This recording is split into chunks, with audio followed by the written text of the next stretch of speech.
Hey guys, welcome back to my channel.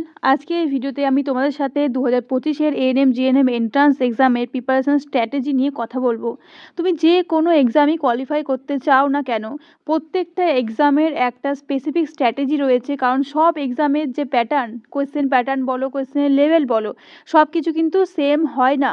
So যে এক্সামের জন্য তুমি প্রিপারেশান নিচ্ছ, সেই এক্সামের অ্যাকর্ডিংই তোমার কিন্তু স্ট্র্যাটেজিটা হওয়া উচিত। আর সেটা নিয়েই আজকে ভিডিওতে আমি তোমার সাথে কথা বলবো, যেটা অবশ্যই তুমি যে কোনো ক্যাটাগরি থেকেই হও, তুমি যে কোনো স্ট্রিম থেকে হও, whatever your age is, irrespective of all this matters, আমি তোমাদের সাথে প্রিপারেশন স্ট্র্যাটেজিটা শেয়ার করব, যাতে এবারে 2025-এ তোমরা নিজেদের জন্য একটা এনটিএসে একটা সিট তোমাদের অবশ্যই ফাইনালাইজ হয়ে যায়। দেখো, তোমাদেরকে সুযোগ দেওয়া হচ্ছে, যে কোনো স্ট্রিম থেকে তুমি হও, যে কোনো কাস্ট, যে কোনো কিছু, যে কোনো এজের তুমি হও না কেন, ঠিক আছে, তুমি এখানে একটা সিট নিজের জন্য ফাইনালাইজ করতে পারো। বাট তার জন্য তোমাকে যে জিনিসগুলো নিজের মাথায় স্টাক করে রাখতে হবে, সেটা হচ্ছে তোমার পড়া, তোমার প্রিপারেশন, আর তার সাথে প্রপার স্ট্র্যাটেজি অ্যান্ড পেশেন্স। এই জিনিস কটার সাথে তোমার কিন্তু রেগুলার এগিয়ে যেতে হবে, তবে গিয়ে তুমি তোমার পরীক্ষায় যে র্যাঙ্কটা পাচ্ছ, সেই র্যাঙ্কটা ফাইনালাইজ করবে তুমি এনটিএসের চান্স পাবে নাকি পাবে না। Okay, so without wasting any time, let's start the video.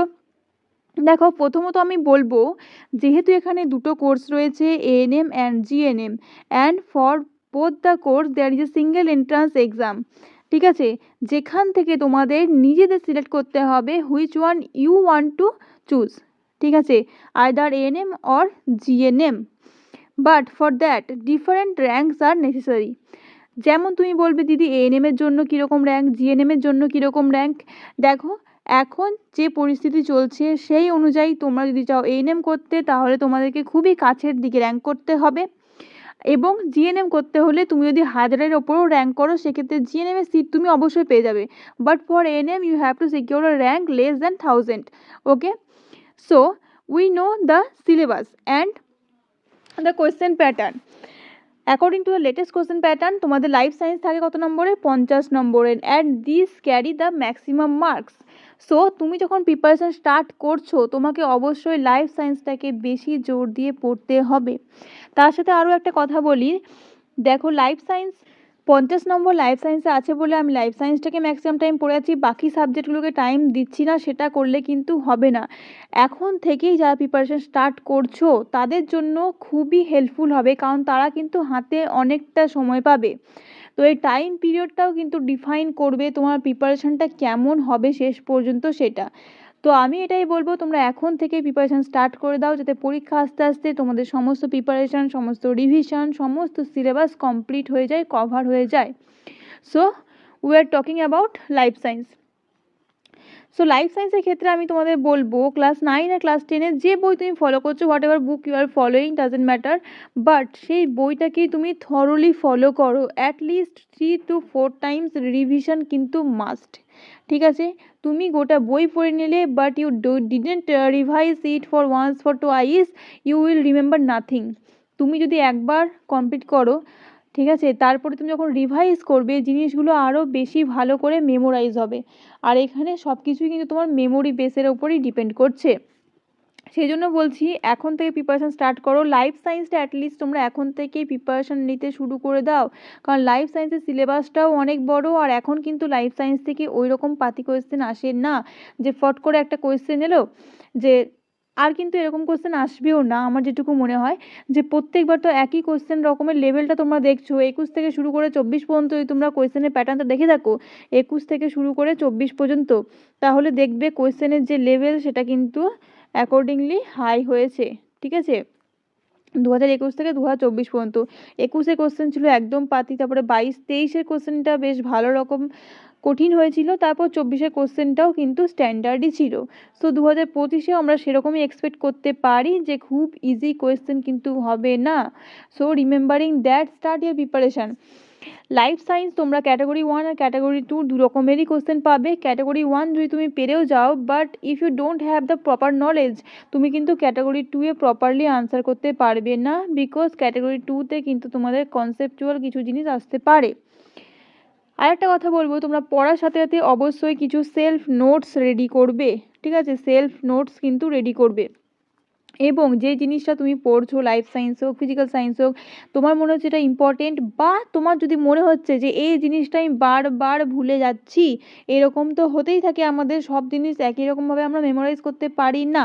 So সেক্ষেত্রে আমি তোমাদের বলবো একটা মার্কার রাখবে সাথে, ঠিক আছে? এবং মার্কার দিয়ে তুমি সেটাকে আন্ডারলাইন করে রাখবে বা সেটাকে হাইলাইট করে রাখবে। হাইলাইটার নিতে পারো তুমি, হাইলাইটার দিয়ে হাইলাইট করে রাখলে। আর যেটা তুমি বুঝতে পারছো না সেটাকে তোমাকে, বাকি জিনিসগুলোকে তুমি যেমনভাবে রিভিশন নিচ্ছ, যে জিনিসটা তোমার মেমোরিতে আসছে না সেটাকে কিন্তু ফার্দার আরও বেশি তোমাকে রিভাইজ করতে হবে। এটা একটা ব্যাপার। আরও একটা জিনিস, সেলফ নোটস, যেটা আমি তোমাকে বললাম, সবসময় হয়তো তুমি বইটা পড়তে পারছো না, সবসময় টেক্সট বুক ফলো করা পসিবল হচ্ছে না, but if you make self নোটসে শুধু তুমি সেই জিনিসগুলো লিখে রাখো যেগুলো ওখান থেকে বেসিক কিছু জিনিস, কিছু ইম্পর্টেন্ট জিনিস, ঠিক আছে? বা কোনো ফিচার, যেমন ধরো মনেরা মানে আমরা কি বুঝি? মনেরা বলতে আমরা বুঝি যে এককোষী প্রোক্যারিওটিক। সেম প্রোটিস্টা বলতে কি বুঝি? এককোষী ইউক্যারিওটিক। তো এই সিঙ্গেল যে জিনিসগুলো, সেগুলো কিন্তু তোমাদের কনসেপ্টের জন্য খুব ইম্পর্টেন্ট। তো এইরকম একটা সেলফ নোটস এর জন্য ডায়েরি বা কোনো কপি তোমরা ইউজ করতে পারো, যার মধ্যে তোমরা নিজেদের সেলফ নোটস রাখবে। আর সেটা এমনভাবে নোটসটা তৈরি করবে যে তুমি একবার দেখেই যেন সেটাকে মনে করতে পারো। ওকে?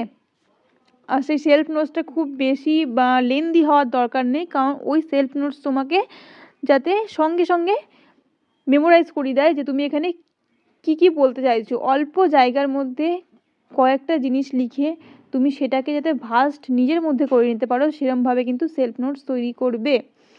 যদি তুমি নিজেও ধরো বড় করে নোটস বানাচ্ছ, বইও বড় করে লেখা আছে, বইয়ে এমন জিনিসও আছে যেগুলো বোঝার জন্য, যেগুলো হয়তো পরীক্ষার জন্য নয়, তো সেই আননেসেসারি জিনিসগুলো তো আমরা সেলফ নোটসে রাখবো না, সেই জন্যই আমরা সেলফ নোটসটা বানাচ্ছি। বুঝতে পারলে? সো লাইফ সায়েন্স তোমাদের জন্য খুবই ইম্পর্টেন্ট একটা টপিক এই এক্সামটা ক্র্যাক করার জন্য। তো আরও একটা কথা, এরপরে এটা ফিজিক্যাল সায়েন্সের ক্ষেত্রে তোমাদের বলি, ম্যাক্সিমাম স্টুডেন্টসই আমি দেখেছি ফিজিক্যাল সায়েন্সকে তোমরা ভয় পাও। দেখো, ফিজিক্যাল সায়েন্সে তোমাদের যে সিলেবাসটা এখানে রয়েছে সেটা হচ্ছে class 9 and just class 10। So দুটো বুক তোমাদের এখানে পড়তে হচ্ছে, ঠিক আছে? এর থেকে বেশি কিন্তু কিছু পড়তে হচ্ছে না। তো ফিজিক্যাল সায়েন্সে আছেও কিন্তু মানে বেশ সহজ ঠিকঠাক কোয়েশ্চেন আসে, এমন কিছু কঠিন কোয়েশ্চেন কিন্তু ফিজিক্যাল সায়েন্সে আসে না, বাট ফিজিক্যাল সায়েন্স সাবজেক্টটা একটু কঠিন। লাইফ সায়েন্স থেকে অবভিয়াসলি ফিজিক্যাল সায়েন্স কঠিন, সেটা আমিও মানি। আর প্রত্যেকটা স্টুডেন্টের ক্ষেত্রে আমি দেখেছি সবাই ফিজিক্যাল সায়েন্সকেই কঠিন তোমরা বলো। তো যে জিনিসটা তোমার মনে হচ্ছে কঠিন, সেই কঠিনটাকে সহজ করার একটাই উপায় রয়েছে, you have to give much more time. সময় এমনই একটা জিনিস, তুমি যে জিনিসটাকে সময় দেবে সেই জিনিসটাই কিন্তু তোমার কাছে সহজ হয়ে যাবে। সো যদি তুমি ফিজিক্যাল সায়েন্সকে সহজ করতে চাও, তাহলে একটাই কথা আমি বলবো যে বারবার বেশি টাইম ধরে ফিজিক্যাল সায়েন্স পড়ো।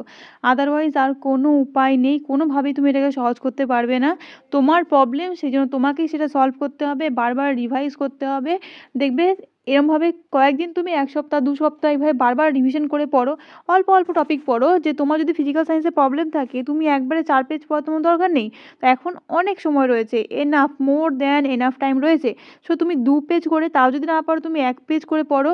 বা সেটাতেও যদি তোমার প্রবলেম হচ্ছে, তাহলে তুমি প্রত্যেক দিন আইদার 10 or 20 কোয়েশ্চেন্স ফলো করো, ঠিক আছে? সহায়িকা থেকে প্রতি চ্যাপ্টারের either 10 or either 20 questions every day follow করো। একটা জিনিস কিন্তু তোমাদের থ্রু আউট প্রিপারেশন মেনটেন করতে হবে, সেটা হচ্ছে তোমাদের কনসিস্টেন্সি, ঠিক আছে? বা রেগুলারিটি। কিন্তু তোমাদের রেগুলার বেসিসে কিন্তু স্টাডি করতে হবে।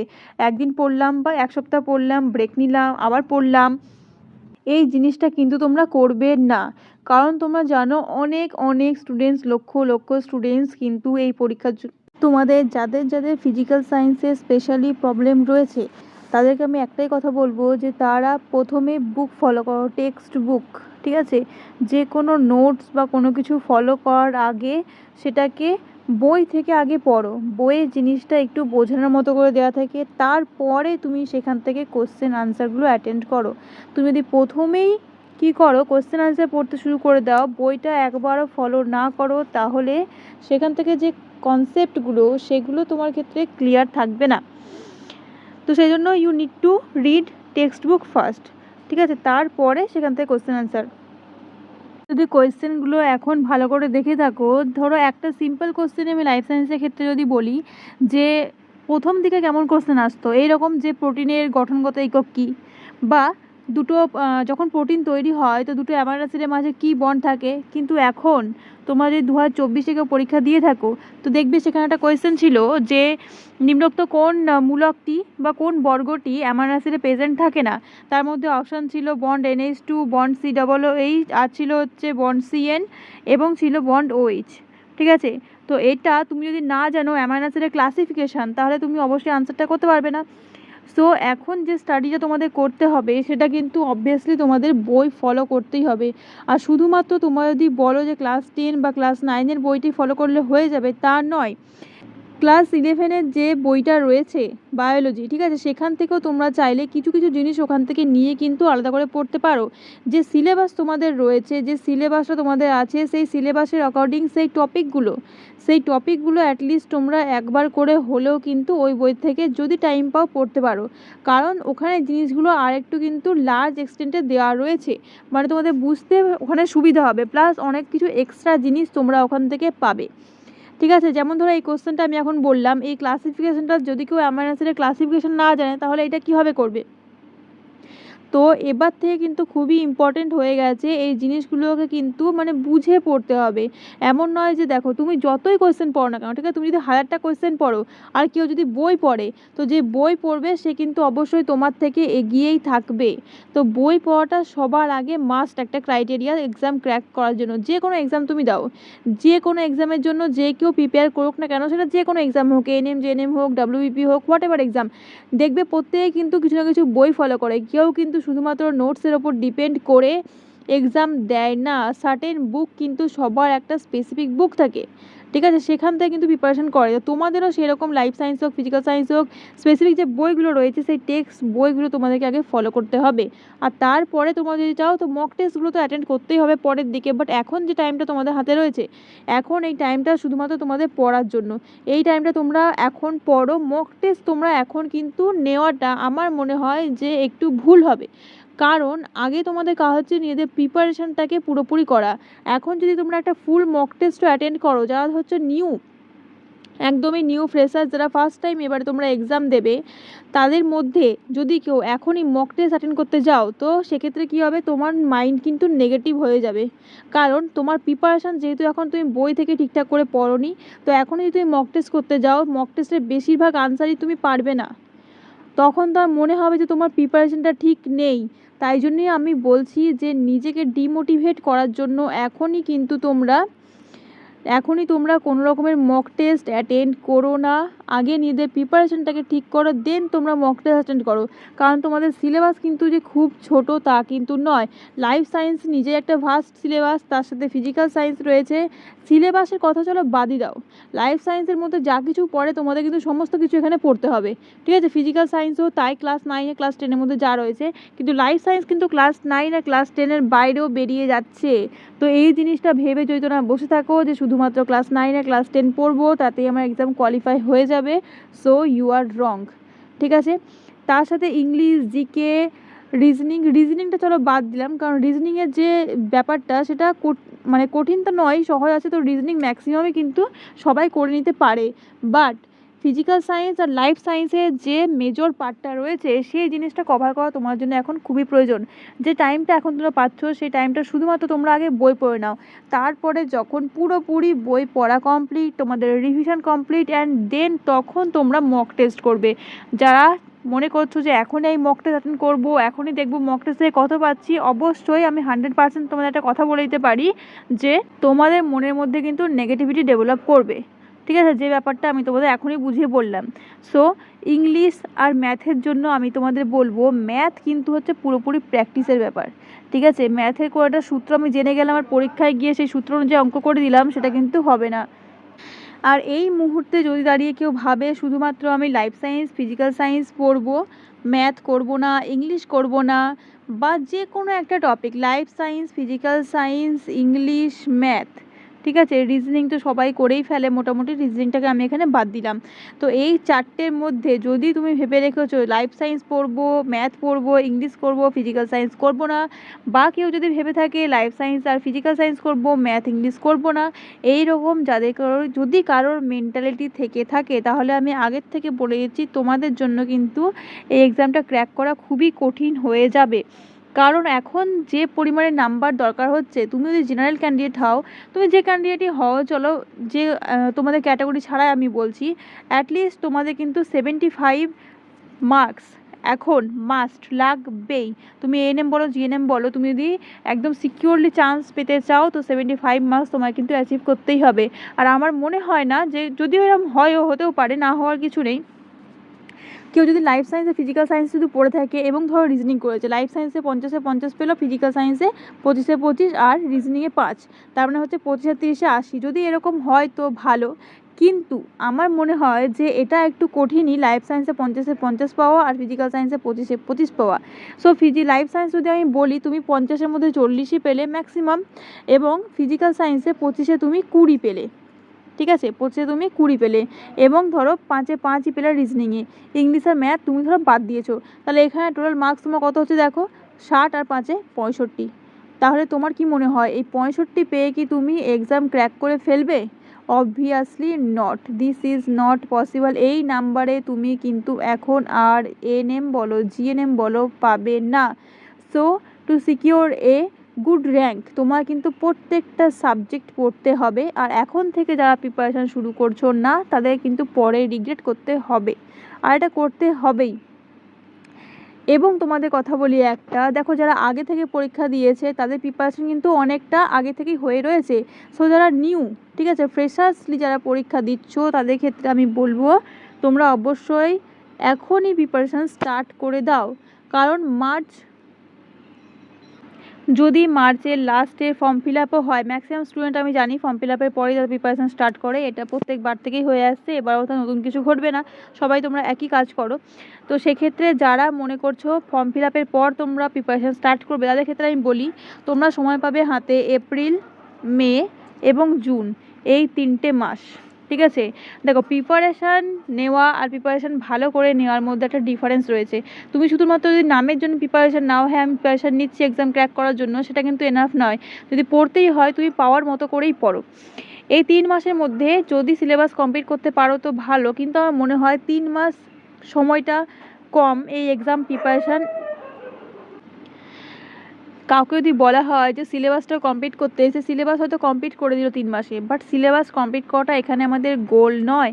আমাদের গোল হচ্ছে এক্সাম ওরিয়েন্টেড পড়াশোনা করা, এবং সেটাকে আমাদের ব্রেনের মধ্যে স্টাক করে রাখা, যাতে এক্সামে গিয়ে আমি সেই আনসারটা করে আসতে পারি। সো তার জন্য অবশ্যই তোমাদের দরকার প্রিপারেশান তোমাদের এখন থেকে স্টার্ট করে দেওয়া। এবং সবাইকে আমি বলবো এখন থেকেই তোমরা মক টেস্ট অ্যাটেন্ড করো না, আগে নিজেদের প্রিপারেশানটাকে বুস্ট করো, অ্যান্ড দেন তোমরা মক টেস্ট করবে, ঠিক আছে। প্রত্যেকটা সাবজেক্ট, কোনো সাবজেক্টকেই স্কিপ করার চেষ্টা করবে না, don't try to skip any subject, ঠিক আছে। প্রত্যেকটা সাবজেক্ট থেকে তোমাকে কিন্তু অ্যাটেন্ড করতে হবে। তুমি জানো না লাইফ সায়েন্সের প্রিপারেশান কেমন, মানে লাইফ সায়েন্সের কোশ্চেন কেমন হবে, তুমি জানো না ফিজিক্যাল সায়েন্স কেমন হবে, ম্যাথ ইজি আসবে না রিজনিং কেমন আসবে, সেটা আমরা কোনো কিছুর ব্যাপারেই এখানে জানি না। সো তোমায় কিন্তু প্রত্যেকটা জিনিস ভালো করে প্রিপেয়ার করতে হবে। আর আমি বলবো শুধুমাত্র বই না পড়ে বাইরের থেকেও একটু পড়ো, যেমন ক্লাস 11-এর যে বায়োলজি বইটা আমি বলছি, সেটাও তোমরা একটু ফলো করতে পারো, তোমার জন্য সেটা বেনিফিশিয়ালি হবে।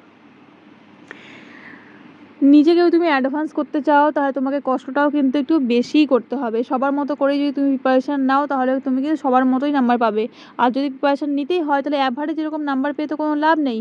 তো অবশ্যই তোমাকে এমনভাবে প্রিপারেশান নাও যে তুমি পরীক্ষায় অ্যাটলিস্ট 115-এর মধ্যে 100 এর কাছাকাছি স্কোর করার বেসিসে তুমি প্রিপারেশান নাও। যদি তুমি ভেবে রাখো যে হ্যাঁ আমি 100 পেতে হবে আমাকে, আর সেইভাবে তুমি যদি প্রিপারেশান নাও, তাহলে তুমি 100 না পেলেও আমি গ্যারান্টি দিয়ে বলছি তুমি কিন্তু 80+ পেয়ে যাবেই। আর 80+ পেলে তোমাকে এএনএম বলো, জিএনএম বলো, পাথ থেকে কেউ আটকাতে পারবে না। সো আশা করি আজকে ভিডিওটা তোমার জন্য অনেকটা হেল্পফুল হলো। যারা প্রিপারেশান নেবে, প্রিপারেশান শুরু করে ভাবছো, তারা এখনই রিসেন্ট এই মাত্রই প্রিপারেশান শুরু করে দাও, কারণ সময় তোমাদের হাতে খুবই কম রয়েছে, ঠিক আছে। আজকের জন্য এইটুকুই, দেখা হচ্ছে তাহলে নেক্সট একটা ভিডিওতে নতুন কিছু টপিকের সাথে।